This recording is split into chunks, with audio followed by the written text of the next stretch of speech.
Meus amigos, nesse programa de hoje nós temos o prazer de entrevistar aquele que eu considero o maior cronista de Montes Claros. Infelizmente ele tem, nos últimos tempos, ficado meio parado, mas na década de 70, 80, 90, eu sempre me deliciei com suas crônicas. Ele é jornalista, é um dos melhores chargistas de Montes Claros, e talvez do Brasil, cronista de primeira linha. Nós temos o prazer de estar frente a frente com o jornalista, escritor, poeta, comunicador social, chargista, Jorginho Júnior. Jorginho, foi difícil te trazer aqui, hein? Ô Jorge, eu acho que esse prodígio só você que conseguiu. Porque ultimamente eu tenho me reservado a ficar na toca. Inclusive para poder produzir melhor. E me cansa muito a beleza também, compromisso social, que você tem que mostrar que você é inteligente, que você é educado. Então eu prefiro muito mais receber meus amigos na minha casa. Ou então conviver com as pessoas nos botecos da vida. Jorginho, eu queria conversar primeiro um pouquinho sobre o seu pai. Seu pai foi um homem que eu muito admirei, foi inclusive colega de polícia militar do meu pai, foram contemporâneos inclusive, e foi um homem que eu sempre admirei muito. Agora, seu pai, eu gostaria de saber como é que você conviveu com ele, porque seu pai era um homem de direita. Foi inclusive na Revolução de 64, ele saiu daqui, ele era comandante do batalhão, foi para Brasília. Ocupar Brasília. Ocupar Brasília. E você sempre foi um homem de esquerda. Como é que vocês conviveram? Democraticamente. Quer dizer, e nas divergências, a gente sempre procurou as convergências também. Quer dizer, meu pai sempre respeitou muito meus pontos de vista, embora discordasse de todos eles. E a recíproca também era verdadeira. Então era uma delícia para mim poder conversar com meu pai, porque nenhum de nós dois, ou ninguém de nós dois, convencia um ao outro. Mas a coisa era rica, porque tinha afetividade, tinha cumplicidade. E no fundo, o coronel não foi tão de direita, sabe? Isso é um drama guardado, que ele guardava, porque ele desencantou, por exemplo, com o golpe de 64. Ele queria realmente um outro país e não aquele que foi ocupado pelos militares, que a partir dali começaram a gostar do poder. E ele se indignava contra isso.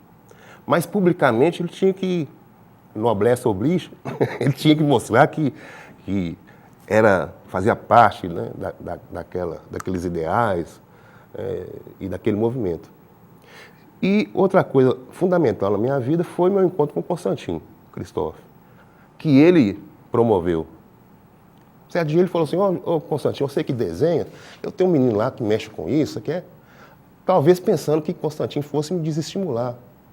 E eu com 16 anos encontrei com Constantino, e aí realmente que eu fiquei totalmente contrário às ideias do meu pai.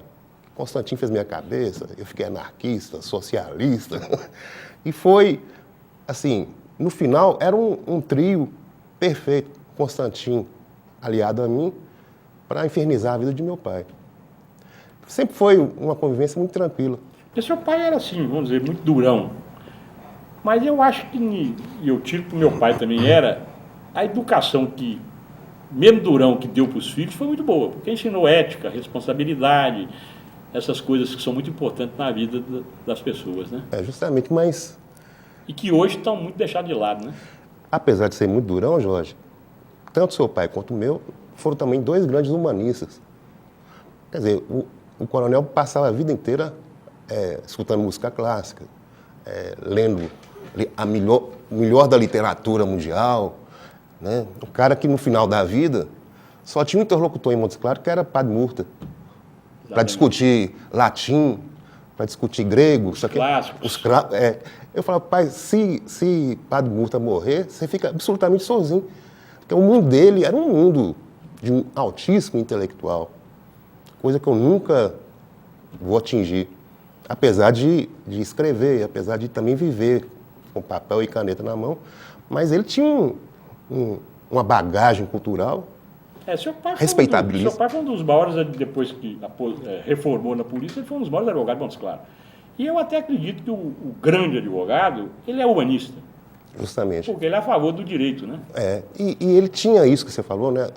Talvez em função da caserna, né? Aqueles princípios rígidos, morais, éticos, né? De justiça, de direito. E um homem que lecionou na faculdade da Unimontes, foi fundador da escola de faculdade de Direito. Eu acredito que qualquer ex-aluno dele tem muita saudade dele. E formou ali, professor. formou gerações de advogados, que hoje são promotores, são juízes, são desembargadores, e sempre respeitava o velho mestre. Era Eu me lembro bem que, antigamente, nos júris em Montes Claros, no antigo fórum, eu ia lá para ver seu pai E Sidney Chaves. e Sidney Chaves. Era um grande...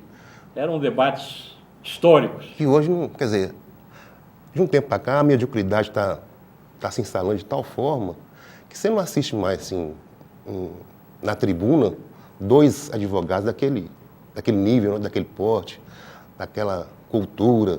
Sidney também era um cara absolutamente fantástico. Eu comento muito isso, viu, Eugênio, aqui no meu programa, e entre meus amigos e as pessoas falam que eu sou muito saudosista. Eu cobri Câmara para o Diário de Montes Claros há muito tempo. Hoje você não consegue mais ver um tribuno igual o Simeão. Justamente. Igual o Sidney.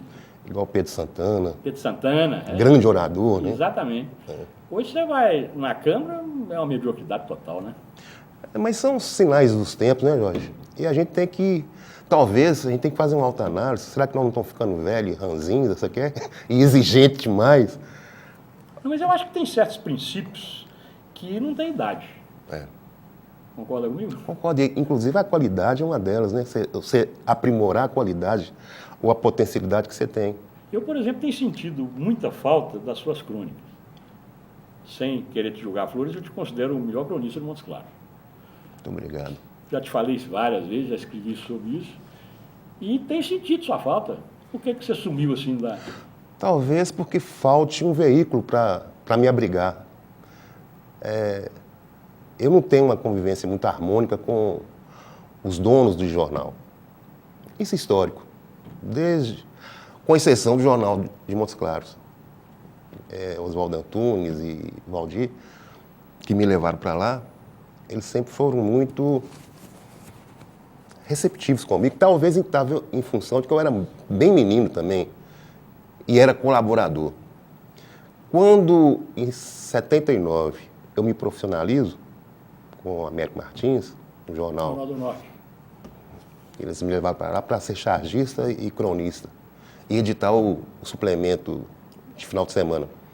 Ali eu me profissionalizei. E a partir daí, eu não tive mais nunca uma convivência harmônica com meus patrões. Assim, eu sei que a imprensa, historicamente, e em qualquer parte do mundo, remunera muito mal. Mas talvez um dos poucos profissionais de imprensa que cobrava, que rejeitava, que contestava, acho que eu fui um desses.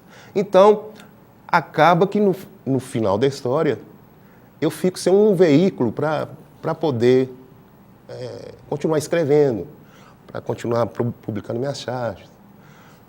E eu sinto muito falta disso. E alguns leitores meus antigos também sentem.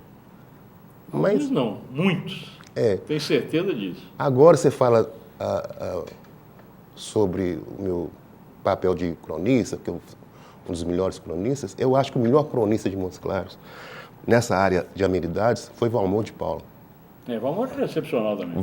Valmor era um cara além do tempo, né? Escrevia com facilidade, e ele tinha uma coisa de humor, um humor sutil, que você tinha que pensar para poder rir. E eu comecei a escrever na 4ª página ao lado dele. Aí eu falei, poxa, eu não posso fazer feio, isso aqui. Então eu devo ter me aprimorado tanto para ser publicado ao lado de Valmor, que eu certamente atingi um nível mais tão excepcional igual o Valmor em Montes Claros, ou na imprensa de Montes Claros, não existe. Muito pouca gente hoje se lembra de Valmor, porque ele não chegou a conviver, porque ele morreu muito novo. Muito novo. E merecia ser publicado. Assim, alguém da família, o filho dele, João Basílio, né? Valderez. É porque, quando eu era editor do Diário Montes Claros, nós tínhamos uma página literária naquela época no Diário, e ele escrevia constantemente para a gente lá. Depois foi meu E depois na colega. revista Encontro também, ele escreveu muito na revista Encontro. Foi meu colega no Jornal Montes Claros. E quando o Robson Costa veio, a América trouxe para montar o jornal. do Norte. Como eram cunhados, ele levou o Valmor e me puxou também para o jornal de Ameriquim. Nós vamos para um intervalo comercial agora e voltamos logo em seguida com o Jorginho Júnior.